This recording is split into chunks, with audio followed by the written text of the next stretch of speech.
Bonjour à tous, donc aujourd'hui je vais vous parler des couveuses et de l'utilisation d'une couveuse en général. Donc pour réussir une bonne incubation, il y a forcément plusieurs paramètres à prendre en compte. Donc forcément, on pense tout de suite à l'hygrométrie et à la température. Donc l'hygrométrie doit osciller aux alentours de 45%, à quelques pourcentages près, un peu de plus, un peu de moins, c'est pas trop grave. Et la température entre 37,5 et 37,7. Vous avez quelque chose de correct. Le but, c'est vraiment d'éviter les variations et d'essayer de rester le plus stable possible. Donc c'est pour ça qu'il faut placer les couveuses dans un endroit où vous avez une température qui est stable, une hygrométrie qui est stable aussi, c'est important. Mais il faut toujours prendre en considération que les œufs, pour bien se développer, ont besoin d'oxygène. Et faut faire attention de ne pas mettre la couveuse non plus dans un endroit trop fermé, où il n'y a pas assez de flux d'air, où il n'y a pas assez d'échange de CO2. Ici, par exemple, on est dans un bâtiment isolé où qu'il fasse chaud ou qu'il fasse froid, la température reste plus ou moins la même. Pareil pour l'hygrométrie, mais plusieurs fois par jour, j'ouvre ma porte pour laisser entrer de la nouvelle air, laisser entrer de l'oxygène, et c'est très important pour les œufs. Donc il faut des machines à retournement automatique, ou si ce n'est pas automatique, retourner les œufs plusieurs fois par jour, dans le seul et même but d'éviter en fait que l'embryon en se développant ne colle à une paroi de l'œuf, et ça va engendrer des malformations, voire la mort de l'embryon. Donc les œufs ont besoin d'être retournés plusieurs fois par jour. Donc moi ici, ce sont des machines qui sont totalement automatiques, donc c'est juste une programmation pour donner la commande à la machine de les retourner autant de fois par jour. Vous les retournez 4 fois par jour, 4-5 fois par jour. Donc les machines sont équipées ici d'un gros ventilateur d'un diamètre d'une vingtaine de centimètres. En fait, ce ventilateur est très important pour assurer dans toute la couveuse une température homogène. Ça brasse l'air et ça nous permet d'avoir une température homogène et une hygrométrie homogène dans toute la couveuse. Donc, comme cité précédemment, comme j'ai beaucoup de souches différentes, etc., je tiens un jour un cahier d'incubation, donc avec les numéros de souche, la date de couvaison, la date d'éclosion, le mirage, la réussite, etc. Donc ça après, c'est plus pour le suivi personnel. Toujours est-il que l'élément indispensable pour ne pas se perdre dans une couveuse, c'est le crayon de bois. Donc grâce à ça, on peut noter ce qu'on veut sur les œufs. Il n'y a rien de plus naturel. Donc ça marque très bien. En toutes circonstances, on peut écrire sur la coquille, que ce soit mouillé ou pas mouillé, que ce soit sec, et ça reste sans problème pendant toute la durée de l'incubation. Donc en fonction des différents modèles de couveuse, les œufs ne se placent pas toujours de la même façon, parfois à l'horizontale, parfois à la verticale. Donc sur ces modèles-là, ils sont placés à l'horizontale. Donc il n'y a pas forcément de sens à respecter. Par contre, pour des œufs qui sont placés dans des ogettes à la verticale, la pointe c'est toujours vers le bas et la chambre à air du coup vers le haut. Donc moi ce sont des capacités d'environ 200 œufs par machine pour les deux plus petites et quasi 300 pour la plus grosse. Donc là, elles sont au moment où je vous parle pleines. Donc on a à peu près 700 œufs en cours d'incubation. Ces modèles-ci sont des couveuses de qualité professionnelle. Donc c'est quand même un sacré investissement pour un particulier. Par contre, il y a d'autres petits modèles de couveuses. Alors il y a tellement de choix sur le marché aujourd'hui que beaucoup de personnes s'y perdent. Et beaucoup on a des interrogations parce que je reçois énormément de questions pour quelle température, quelle hygrométrie, tous mes canetons meurent avant l'éclosion. Je vais vous parler brièvement d'une petite couveuse que moi j'utilise ici depuis longtemps, avec laquelle j'ai démarré avant d'investir dans ce matériel-là, et que du coup je commercialise au magasin, qui est très très simple d'utilisation, tout automatique. Donc c'est la couveuse Brinsea Ovation 56 EX. Donc c'est un modèle de couveuse plat, donc ce qui permet une bonne homogénéisation de la température et de l'hygrométrie dans toute la couveuse. Elle est raccordée sur un bidon d'eau déminéralisée avec un tuyau et une petite pompe qui permet d'alimenter juste le besoin de la couveuse en temps et en heure. Alors comme on en discutait tout à l'heure, ici, les œufs sont placés à la verticale. Voilà.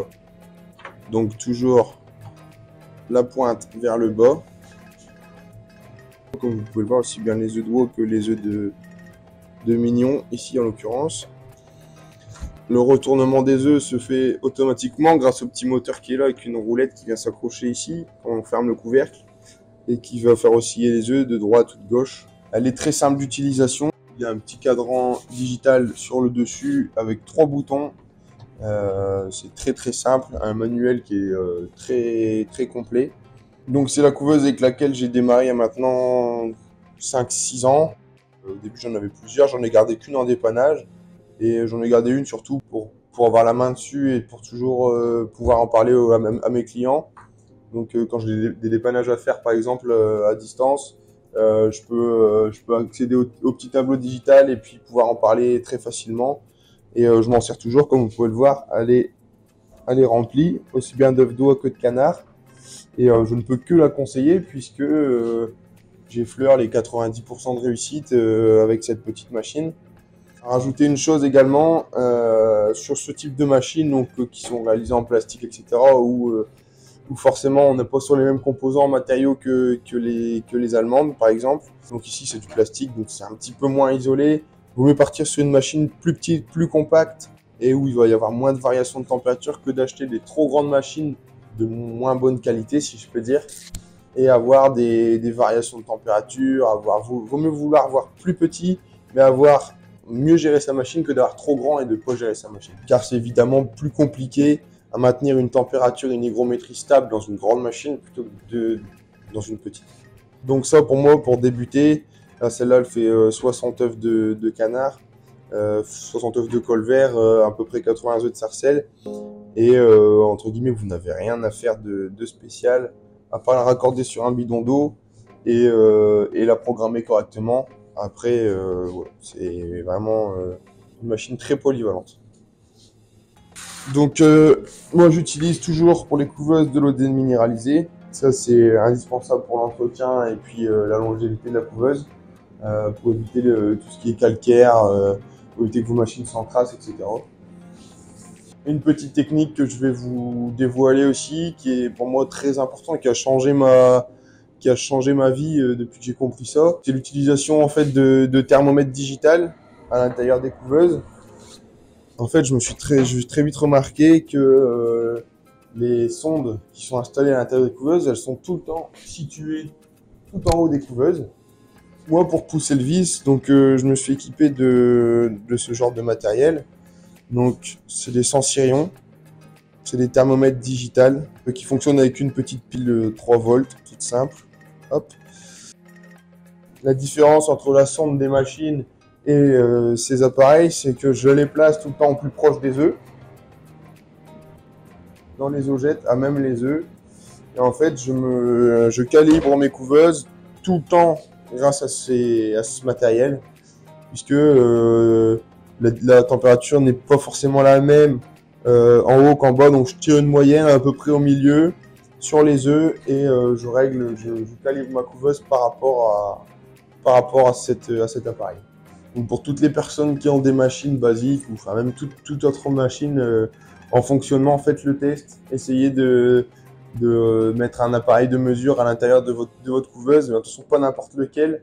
Ça coûte un petit peu d'argent à l'investissement, mais des fois vous allez prendre des thermomètres, hygromètres du commerce basique à 5 € et ça va vous fausser totalement votre. Là, c'est une valeur sûre. Moi, j'en ai 6 ici qui sont en permanence installés et c'est vraiment mes indicateurs d'hygrométrie et de température les plus fiables que je connaisse. Et ça me permet d'être au plus vrai au plus fin.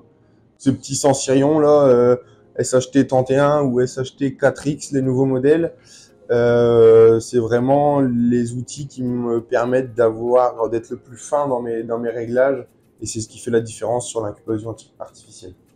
Donc je vous refais un petit check des différents points qu'on a abordés et qui vont peut-être pouvoir vous permettre d'améliorer vos incubations artificielles. Donc premièrement l'hygrométrie, deuxièmement la température, Ne pas oublier donc l'oxygène, la température, l'ambiance de la salle, ne pas oublier de faire rentrer de l'oxygène. Ensuite, le calibrage de vos machines qui est très très important parce que les affichages digitales ne correspondent pas toujours avec les vraies valeurs que vous avez dans votre couveuse. Le retournement, qu'il soit manuel ou automatique, c'est primordial également. Et l'eau déminéralisée, ça c'est vraiment pour la longévité de vos machines. On me pose aussi souvent la question par rapport aux œufs, par rapport à l'éclosion. À quel moment arrêter le retournement? J'entends souvent j'ai monté mon hygrométrie à 80%, tout est mort, je comprends pas. Autant c'est ce qui est marqué dans les livres sur internet. Donc ça c'est pour moi c'est la plus grosse connerie à ne pas faire. L'hygrométrie pour moi elle reste stable du début à la fin, je ne touche jamais à mes paramètres de couveuse. J'ai même parfois des cantons quand je suis pas, qui sortent un petit peu en avance et qui sortent directement dans la couveuse sans même arrêter le retournement. Donc moi, le retournement, il est fixe du jour 1 jusqu'à l'éclosion et je sors les œufs de ma couveuse uniquement quand ils sont bêchés, jamais avant. Donc c'est-à-dire que dès que je vois que le canton est derrière la coquille et qu'il a commencé à casser, là je les bascule en éclosoir, jamais avant. Et je ne change jamais mes paramètres de couveuse du début à la fin, sans variation de... C'est tout le temps la même, du jour 0 jusqu'au jour 26-27 pour les couverts. Alors on me demande souvent aussi à quelle fréquence et comment je nettoie mes couveuses. Donc j'ai ce produit-là, Ovaclean, qui est un désinfectant couveuse pour en fait réduire les germes potentiels dans la couveuse ou même sur les œufs, vous pouvez. Donc c'est très simple d'utilisation et en fréquence, je le fais entre chaque couvée, systématiquement, nettoyage des éclosoirs et des couveuses, quelques pchits, un coup d'éponge, on rince à l'eau et puis voilà. Donc ce type de produit est à retrouver au même titre que tout le matériel d'élevage sur notre site en ligne. C'est vraiment un produit polyvalent et qui permet de maintenir une hygiène adéquate dans les machines. Vous êtes nombreux à me poser des questions par rapport à l'hygrométrie dans votre couveuse. Donc tout d'abord, je vais vous expliquer en globalité, vraiment en résumé, à quoi sert l'hygrométrie et comment on peut évaluer en fait si notre taux d'hygrométrie est correct ou non dans votre couveuse. Donc là, je vous ai sélectionné 4 œufs à 4 stades différents. Vous allez comprendre pourquoi. En fait, tout simplement, je vais vous montrer grâce au mirage, au flash, l'évolution des chambres à air, parce que c'est l'hygrométrie qui va jouer sur l'évolution des chambres à air. Et en fonction du stade d'incubation, votre chambre à air va évoluer différemment en fonction de votre taux d'hygrométrie. Donc pour résumer brièvement, si la poche à air est trop grande, c'est que vous manquez d'humidité, et si elle est trop petite, au contraire, c'est que vous avez trop d'humidité. Pour faire simple, à la base, votre chambre à air doit faire environ 1/10 de l'œuf, et à la fin de l'incubation, la chambre à air doit occuper quasiment 1/3 de l'œuf. Alors comme je viens de vous l'expliquer, ici on a un œuf qui est couvé depuis quelques jours seulement. On peut bien distinguer ici la chambre à air qui est, je vais mettre mon flash comme ça, qui est relativement petite par rapport au reste de l'œuf. On dit qu'elle fait à peu près 1/10. Là, un œuf qui est couvé depuis une bonne douzaine de jours. La chambre à air a déjà bien évolué, elle est déjà bien grossie. Ici, un œuf couvé depuis 15 à 18 jours à peu près.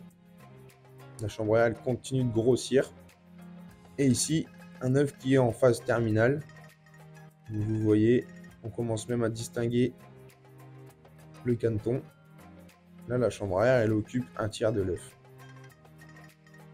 Donc en finalité, cette poche à air, elle va vraiment servir au canton à remplir ses poumons. Dès qu'il va avoir craqué cette chambre à air, ses poumons vont pouvoir se remplir d'air et ça va lui donner une propulsion pour pouvoir et de la force pour attaquer, tout simplement à casser la coquille pour pouvoir s'en extraire.